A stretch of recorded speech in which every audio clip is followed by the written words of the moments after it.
جربتوا قبل كده تعملوا كباب الحلة بالطريقة دي؟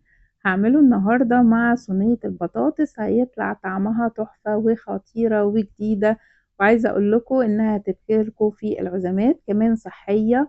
مش هنضيف حاجات كتير وسمنة كتيرة وحاجات من دي، وهقول لكم برضو في الدايت هنستخدم قد ايه. يلا نشوف الفيديو مع بعض. انا هايدي مكرم، أخصائية تغذية علاجية، وبقدم لكم الأكل بطريقة صحية لكل أفراد الأسرة.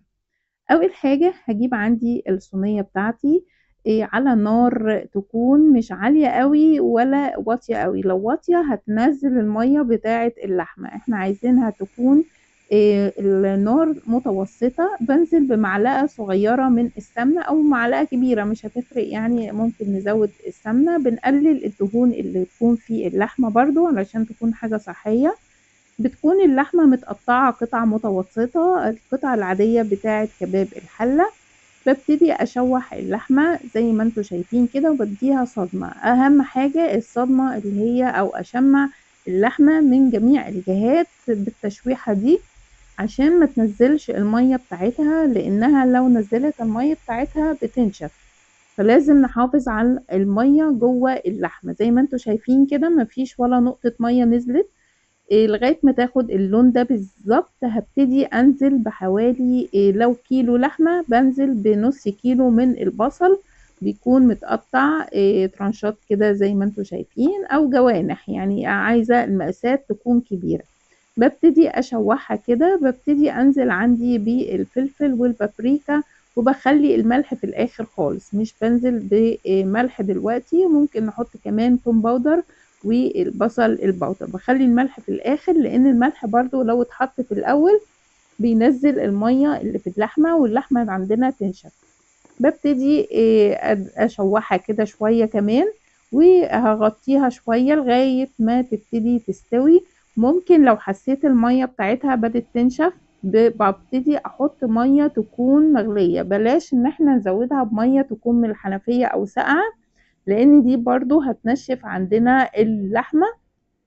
حطيت كوباية من المية تكون مغلية، وبسيبها بقى في الوقت ده انها تستوي على نار هادية. طب انا لو اللحمة بتاعتي كبيرة ممكن اسويها الاول برضو لو عندك حلة الضغط، او هصبر عليها شوية بقى على البوتاجاز لغاية ما تستوي. ممكن تاخد لها مثلا ساعة ونص لو اللحمة كبيرة، او ساعتين لو اللحمة صغيرة ممكن تاخد ساعة او ساعة وربع.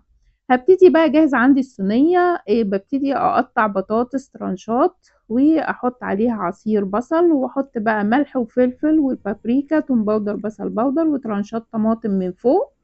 بعد كده بنزل بقى واتأكد ان اللحمة عندي خلاص استوت، يعني كده اللحمة استوت، يعني مش ما فيهاش ذرة انها تكون ناشفة. هي تكون لازم طرية، لان احنا هنحطها بقى تستوي في الفرن وتحمر. هسيبها بقى تستوي مع البطاطس وتاخد اللون الخطير اللي انتوا هتشوفوه في اخر الفيديو. طعمها ما اقولكوش بقى، خطيرة بجد خطيرة. إيه زي ما انتوا شايفين إيه ادت اللون المشوي بتاع اللحمة، وبنحطها من فوق، ما مش بنغطسها جوه البطاطس عشان تاخد الوش الجميل الاحمر ده. حلوة جدا وهتنفع في العزومات، وخطيرة بجد هتعجبكم، وكمان صحية. يعني احنا ما حطيناش خالص غير معلقة واحدة بس من السمنة لكل الصينية دي. وهقول لكم برضو لو احنا هناكل قد ايه.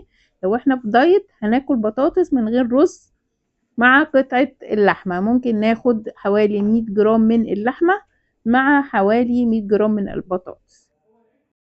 ونعمل بقى كمان معاه طبق سلطة، ونبتدي بأكل السلطة الأول وبعدين البروتين، أو ممكن البروتين مع السلطة وبعد كده بنخلي البطاطس في الآخر. لو عجبكم الفيديو متنسوش الاشتراك في القناة واللايك والشير.